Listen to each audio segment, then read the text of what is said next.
Well, good morning. I know it's seasonal to talk about the 12 days of Christmas, but I want to talk about the 21-day countdown to the opening of the doors to 29 million poor people from Romania and Bulgaria.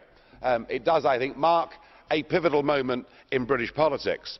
Now, very often in Britain, MEPs complain that they haven't got a high enough profile with the public, and I want to try and change that today, because Brigadier Geoffrey Van Orden, sitting behind me here, British Conservative, was the rapporteur, the sponsor for Bulgaria joining the European Union and for us having a total open door to all of those people. So well done, Brigadier, and I want all the British people to know who you are and what your achievements are. And of course, what free movement means, it means free health care, it means free education, it means free access to the benefit system, it means an open door to the criminal gangs and the modern day Fagins, who will of course benefit from the fact that London is the most successful and wealthy international city in Europe. Already the situation is so bad that 92% of ATM crime in London last year was committed by Romanians.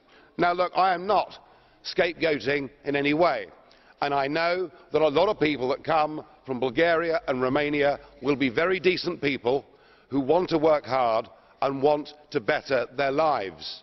But free movement doesn't work in the European Union now that we have countries that are poor.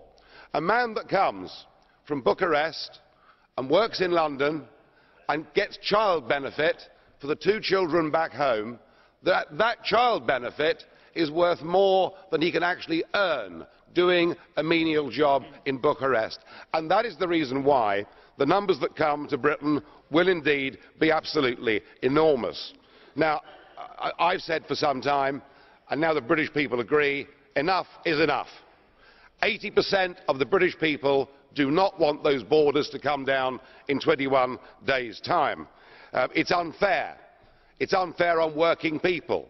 It is leading to lower wages. It is leading to higher youth unemployment, and it is leading to divided communities.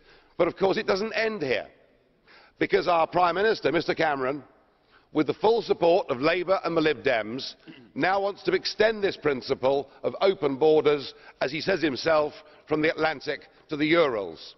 So it means countries like Kazakhstan, indeed the Ukraine, joining the European Union. I see that Tony Blair is now helping Albania join the European Union. Well, good luck to them with that.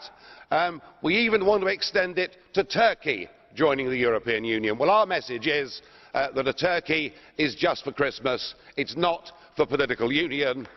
We don't want open borders. And Mr Cameron, do not next week at the summit surrender in any way to deeper European military integration. Many in this room would have bombed Syria had Europe had that capability.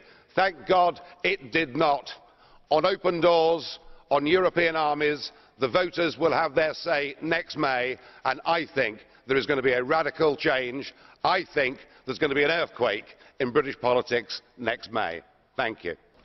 Yes, Mr Farage, you claim that you're against immigration, or you imply you're against immigration.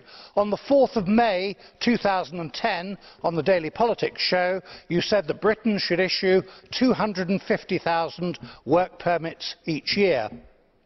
Just now, you referred to Romanians being responsible for ATM crime in London. In fact, you could have been more specific. They were Romanian citizens of Roma origin. Bronze, thank you for the question. Can I make something clear to you? UKIP is not against immigration. We welcome immigration. We want immigration, but we want an immigration system based, as the Australians do, by saying we want people who've got skills to bring to our country. We don't want people who've got life-threatening diseases. We don't want people who've got criminal records, though of course in Australia in the old days that was a prerequisite. And we want to make our own decisions on who comes to Britain.